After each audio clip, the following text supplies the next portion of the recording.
Right. Well, thanks for the opportunity to speak today. Have no disclaimers. I was asked when we met earlier before we were going to come together as a panel to focus on some of the priorities that our agency is undertaking. And I wanted to take this opportunity to share with you more broadly the initiatives that we have, including our Meaningful Measure initiatives. And also wanted to talk about this focus on interoperability. We have heard time and time again the importance of being able to share information between providers and patients, and want to talk a little bit about our agency's efforts in that effort and hoping to partner with you. And finally, I want to talk about the quality payment program and opportunities that we have currently for measure development. So first, with the Meaningful Measure initiative, in 2017, our agency actually launched this Meaningful Measure initiative, and the focus was really to have a new approach to meaningful outcomes. And there's really 4 key aspects that really put the patient at the center as we're kind of thinking about this framework. One, we really want to empower patients and doctors to make decisions about their health care. We're also really committed to supporting innovative approaches to improving the quality, accessibility, and affordability with our measurement. And then we're also trying to usher in a new era of flexibility. So what I mean by that is we want the measurement to be an opportunity for, at the front lines, both at the state and local level, to offer flexibility and being able to be innovative in the performance and being able to improve care. And finally, and I think this is a really important concept, is improving the CMS customer experience. And who's the customer? And to us, those are our beneficiaries, as well as the people who take care of our beneficiaries. The objectives of our Meaningful Measures framework are really to focus everyone's efforts on the same quality areas that lend specificity. And here on this slide, we actually have identified areas that you could focus on that we think are really important. I want to highlight a few things that I think are important and also have been discussed during the morning's presentations. One is we want to address high-impact measure areas that safeguard public health. We also want our measures to be outcome-based wherever possible. Again, there's a role for structure and process measures, but we see from an agency perspective, if we can focus on the outcomes, we can help have a target for people to actually move in terms of improvement. And then it's up to the providers and the systems to kind of think about how to get to that outcome. In addition, we use this framework to think about, measures that are meaningful to patients, to clinicians, and to providers. And they fulfill statutes that we're obliged to by, our programs. This next point is really kind of minimizing the level of burden for our providers. This is a key aspect. I think when we've been thinking about our measures and our programs, we understand that some of the measures do have high burden in terms of data collection. We heard from Shantanu speak about claims data and how there's the merits of having data that's already collected to kind of develop metrics. But then there's also this, balance of trying to create measures that actually are able to improve care. And we can talk more about that in a little bit. And then finally, I think another area to really think about is addressing measures that are needed for our population-based payments. So in our APMs, our alternative payment models, we are looking at metrics that can actually address population health and how do we improve population health more broadly. And importantly, we want to align across programs, but also with other payers, so private as well as public payers. Our framework on the meaningful measures is really to achieve high-quality healthcare and meaningful outcomes for patients. And I think what is really important to stress here is this criteria is to be meaningful not only for patients, but also actionable. It's very important that whatever we're measuring, that when it returns to the system, to a provider for them to take that data and be able to know what to do with it. And the work that we use to develop this framework for our agency actually draws from a lot of the work that's been done, including the Healthcare Payment Learning and Action Network, the National Quality Forum, as well as here at the National Academies of Medicine with the IOM Vital Signs core metrics. And it includes perspectives from a variety of stakeholders. So we have experts and external stakeholders, including the core Core Quality Measures Collaborative, the Agency for Healthcare Research Quality, and other stakeholders. So this is a busy slide, but I think it's an important one to focus on. So this is our meaningful measures that we have launched last year. And you can see at the center, it's the patient. So the patient and the provider. And that is the focus as we're thinking about how we view our measures and our programs. And then around that are areas that we're focusing on that we all, I think, agree to that are important. And some of those include reducing burden, improving access for rural communities, eliminating disparities, tracking to measurable outcomes that have impact, safeguarding public health, and achieving cost savings. And then surrounding that, you have our different areas, and I'm going to focus on a few of these, in particular when we think about interoperability as well as, populations with chronic illnesses. But one is, strengthening the person and family engagement as partners in their care. The other is thinking about making care safer and reducing harm caused in the delivery of healthcare. Another one is making care affordable. And then we also have promoting effective communication and coordination of care. And I'll dive in with a couple of examples here that will help highlight some of these things that we're using as our approach. So when we think about strengthening person and family engagement as partners in their care, we divided it into like 4 measurement areas in terms of meaningful measurement. And I'll highlight one I think that might be pertinent to this group here today. But one is the end-of-life care according one's preferences. We know that fewer than 50% of severely ill, terminally ill patients have an advance directive in their records. And ensuring that the care is delivered at the end of life is in concert with those patient or family preferences, and knowing the desires and providing that alignment to care and services is an important area to measure. I'll speak from personal experience as an emergency physician.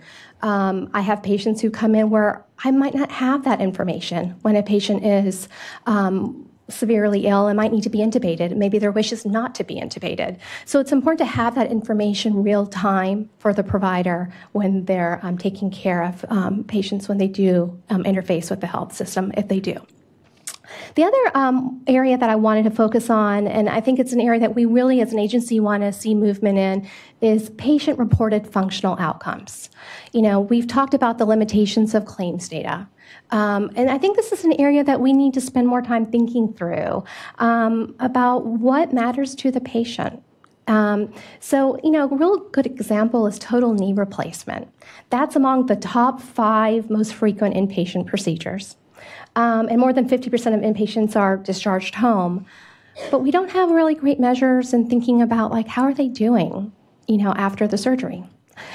So, what is their physical functioning after they get their knee replacement? We have actually started implementing we have a measure that's actually looking at this in one of our CMMI models. We're asking providers to report on how are patients doing 6 months out after they get a knee replacement.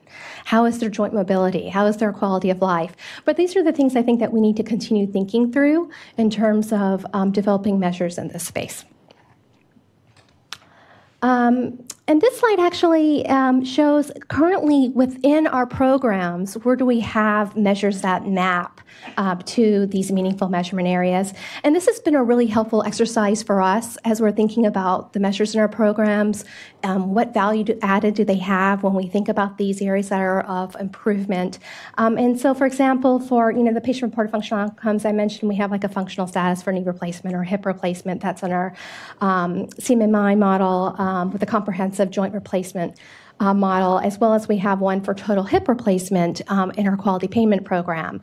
For end-of-life care, so we have the hospice quality reporting program, and there we have measures that are looking at patient experience and the CAPS survey, looking at getting emotional and religious support, as well as like documenting hospice visits when death is imminent.